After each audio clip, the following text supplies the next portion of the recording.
What's up, everybody? Welcome back to the channel. This is Jake here in Nerd Level Rising, and I'm here to talk about my week again. I had another, busy week. I was on spring break technically from the university, which meant less work, less going in their hands-on data collection stuff for my grad program, but still managed to stay really busy, right, as it goes. So I wound up not getting hardly any. I think I read maybe 2 chapters of Cytonic. That third Skyward book by Brandon Sanderson that is, it's right now I'm kind of, I'm like, it's fine.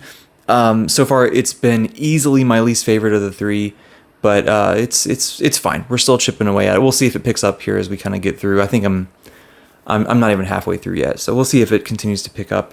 Hopefully it will. And then I also didn't get any more of the Darth Bane book, the second one, Rule of Two, book 2 in that trilogy.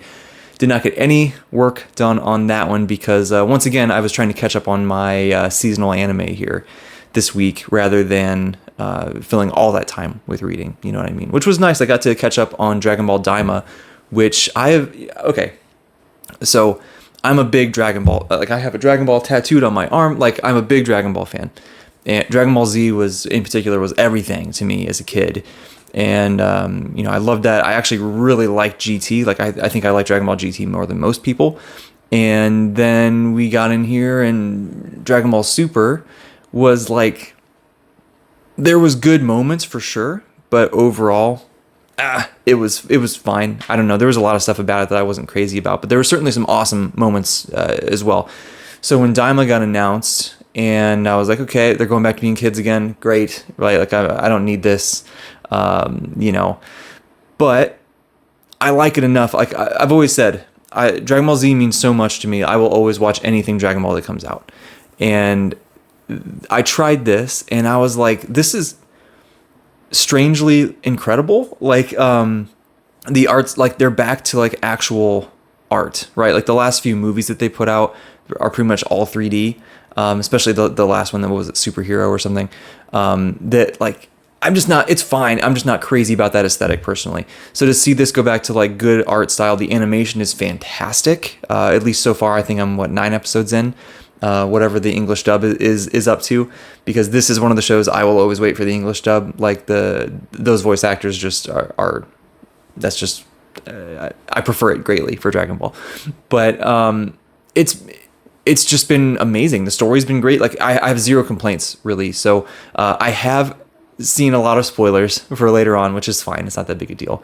Normally spoilers bother me a lot, but for whatever reason with Dragon Ball, it doesn't really, which is weird. But anyway, so I really enjoyed catching up with that. That's been awesome. So I still have, I think, 2 more shows that I gotta catch up on. So we'll see. I don't know if I'll be able to get through both of them this week, but we'll try so I can get back to Star Wars. But anyway, nonetheless, what did I spend most of my time reading this week? Well, that has been this bad boy, The Last War Trilogy by Mike Shackle, book number 2. This is called A Fool's Hope. I am now 2/3 of the way through or so here as of this morning. I'm flying through this, dude. This is a book that it's thick, right? I mean, it's 600 pages or something, but you can fly through this. You can it's crazy how fast that you can read this book. Very fast paced, short chapters, action packed, right? You can really, really get through it quickly. The prose is incredibly basic, not in a bad way. It's just super, coming off of Curse of the Mistwraith and Disquiet Gods and God is Not Willing. I'm reading these books that the prose is a selling point of it. It's not really so much with this. It's just very cut and dry, but that's not, again, I don't mean that as a insult by any means. It's awesome. I love it still. And I've been really enjoying this book. I think that there's been this section that I'm in the middle of right now with one of the characters, one of our POV characters, that I'm not as crazy about. So basically this book it's picked up with the right off the end of book 1, We Are the Dead. And, we're seeing just the continuation of the story, right? And I like where everything is headed. I like all the stuff. There was one plot point that I was just like, what? This, I don't know.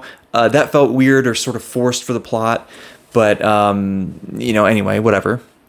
And then there's some other things here lately that I've been like, that doesn't really make sense, or that feels weird, or minor gripes here and there. On the whole, really enjoying it. It's still been great. But, I want to see where this one ends, because it might if it fixes some of the stuff in this little section I'm in right now where I've had multiple complaints, then I think I'll be like, sweet, yeah, this is awesome. If it doesn't fix those things, I'm going to be like, this was still fun, but, so we'll see. We'll see where it goes. That's where I'm at right now. Again, like I said, I'm like 2/3 of the way through. But, Shackle has done something here at this point with the story that is, it's a risk. Right, I'll just say that I think it's a risk as a choice for the story. That if I could see it working really well, or I could see it really working not so well. So I don't know. We'll see where it goes. It's still up in the air for right now, but that's what I've been working on for the most part. I totally forgot about this. Before I jumped into this to start the week, I read some One Piece. How did I forget? I read the Thriller Bark saga of One Piece. Sure, it's like 47, 48 chapters, something like that. So I read it. I think I got through it in like 3 days, and this was great. Coming off of Water 7, it was. Water 7 is the best arc of One Piece so far, in my opinion, or saga, I should say, if we include, Enies Lobby and post Enies Lobby in there. And that's been my favorite one so far. And so coming off of that, I was like, okay, well, what's next, man? So we get into Thriller Bark, and this one, I didn't like this as much as Water 7, but that doesn't mean that it was bad by any means. Water 7 was just, way up here. So Thriller Bark we are coming in, and we to me, to keep everything spoiler free still, but for me, the general aesthetic, we get to this new location, and it's like very Halloween-y, right? There's zombies and graves and bats and it looks like haunted house thing, and this kind of mad scientist, doctor, surgeon guy, and all these people have like Frankenstein stitches, and I'm like, yes, okay, I'm here for this, right? And we see the story unfold, and it was much tighter than Water 7. Water 7 was just a lot longer, so there wasn't as much going on with the story, but it was still fantastic, and we still got great character backstory that was really condensed, right? Like it was a very short backstory for this new character, but it was still really, really great. Still pulled at the heartstrings. We got some great throwbacks to much earlier in the series with, a couple references that I was just like, whoa, yeah, I remember that. It's like little things that felt just kind of like fun, random One Piece stuff at the time. But then now here, it's like, oh, that really mattered, So once again, Oda continues to be the master of foreshadowing. And then there was a couple other references to things that I know are going to be important later. Like, for example, there was a character who was just mentioned was from Wano. And I know that there's a saga coming up that's like Wano country, right? So I know that's going to be important at some point. So a little foreshadowing there that I'm seeing. And it was just great. It was really great. I had a lot of fun with it. I didn't cry in this one like I have in the last couple, I think. But no, that's not true. Skypiea didn't get me. There's been a couple moments that have made me tear up, but not Thriller Bark, unfortunately. But we'll see where it goes. And yeah, that was great. I had a really good time with that. So I had that, worked on this. That's the goal for this week, is to finish this bad boy up. I think I'll probably, 2 or 3 days, something like that, to finish it. Like it that sounds crazy, but like this, you move through these so quick. So I'll finish that up, and then I think it's time to jump into this, An Instruction in Shadow. This is book 2. Is that going to balance? There we go. Book 2 in the Inheritance of Magic series by Benedict Jaka. I read the first book last year, and it was super fun. It was, this urban fantasy of this kid, Stephen, who is learning to use magic and learning of sort of this underground world of magic users, and just having to sort of figure everything out for himself. And he's finding these there was a lot of stuff that was sort of hidden in plain sight. And to me, as I was reading it, I was getting so much Harry Potter vibes from it, sort of like when the first time you go to Diagon Alley, and the first time you get to Hogwarts, and you're meeting other people, and you realize you're not alone, and these weird things you can do, they're not so weird. Other people can do it, and you're learning about how to do it in different ways, and that Harry goes out on his own and tries to teach himself stuff, right? Like there's so many parallels there, I think, in that first book, and I really had a great time. It was short and sweet. And wrapped it up pretty quick. I think this is like 300 pages or something. So a nice short story here. I'm excited for this, and I love these covers, man. Both of these have had. Here we go. Book 1, just this beautiful, like super vibrant blue, and then this one with the red that's every bit as vibrant. It's just, oh man, it just jumps out at you. It's crazy. So looking forward to that. I'm excited for that. That will take me probably through the end of the week, I would imagine, between finishing those guys. So we shall see what comes after that.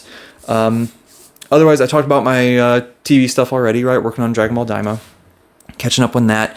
I did get back to my Yu-Gi-Oh rewatch finally. I had to take some time away because I've been working on other things, but I've been having that on in the background while I do some data analysis stuff for my PhD. So that's been nice. Almost through the season 2. I'm almost done with season 2 now.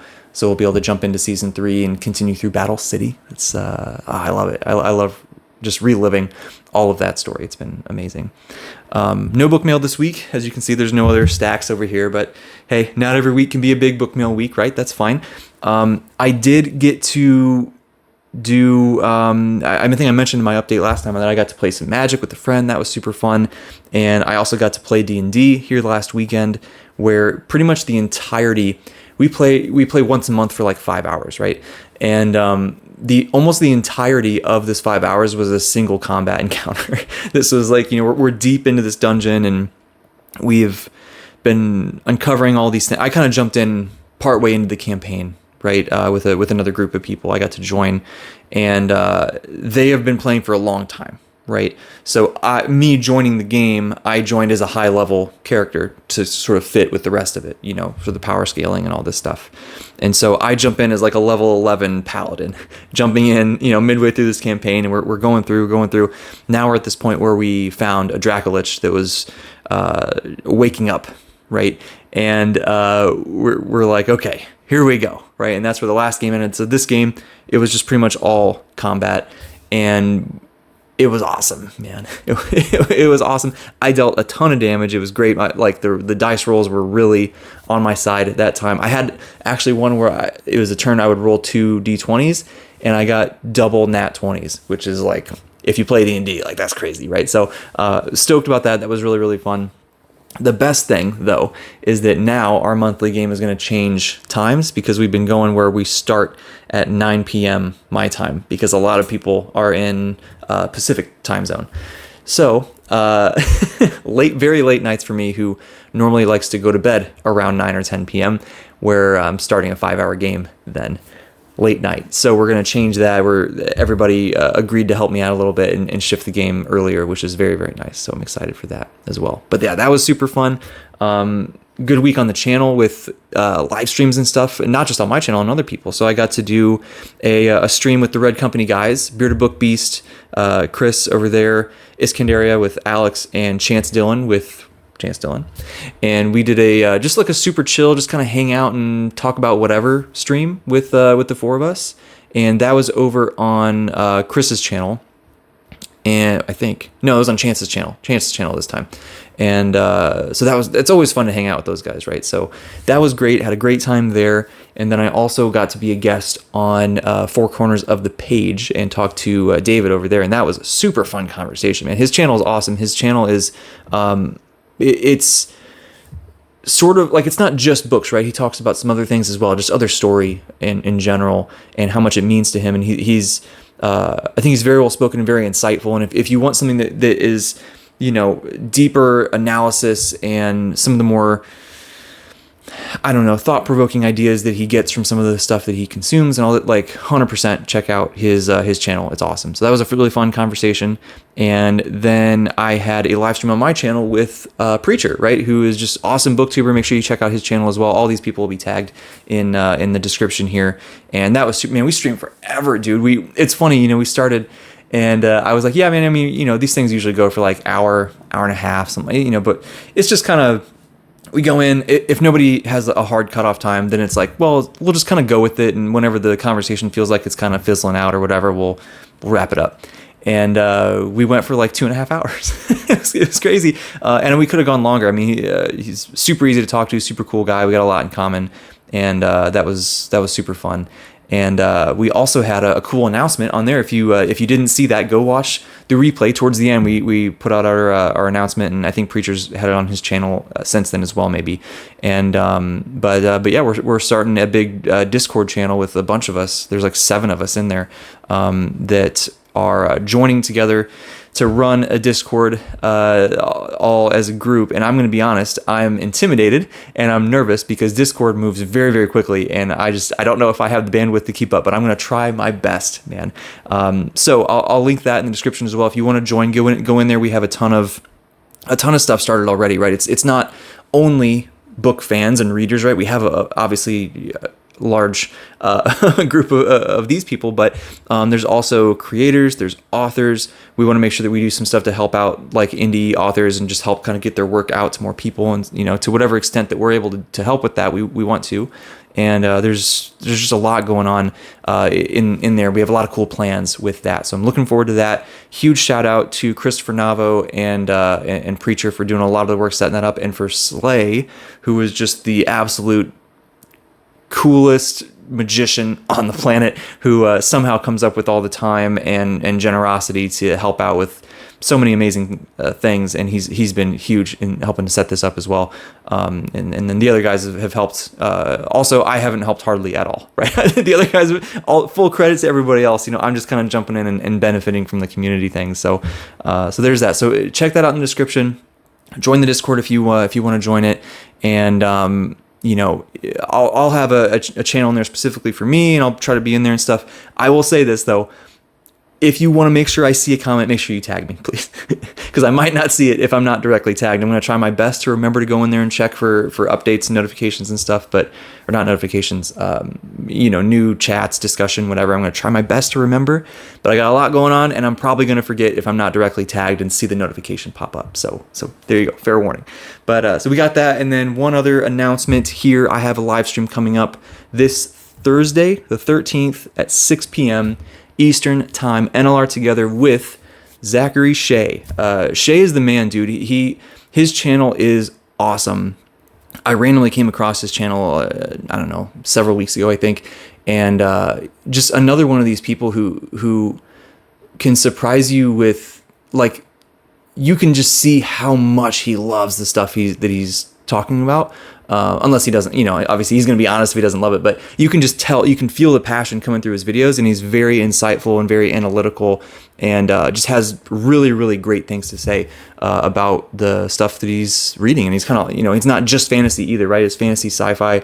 I've seen him talk about comics. I've seen him talk about just completely different genres, so really, really cool dude. I sort of relate, right? Long hair, tattoos, whatever. So I'm like, okay, cool, man. So we will, I've seen him wear a Berserk shirt before, so I, talking to him in comments and stuff back and forth, really cool guy. So I'm excited to get him on a stream.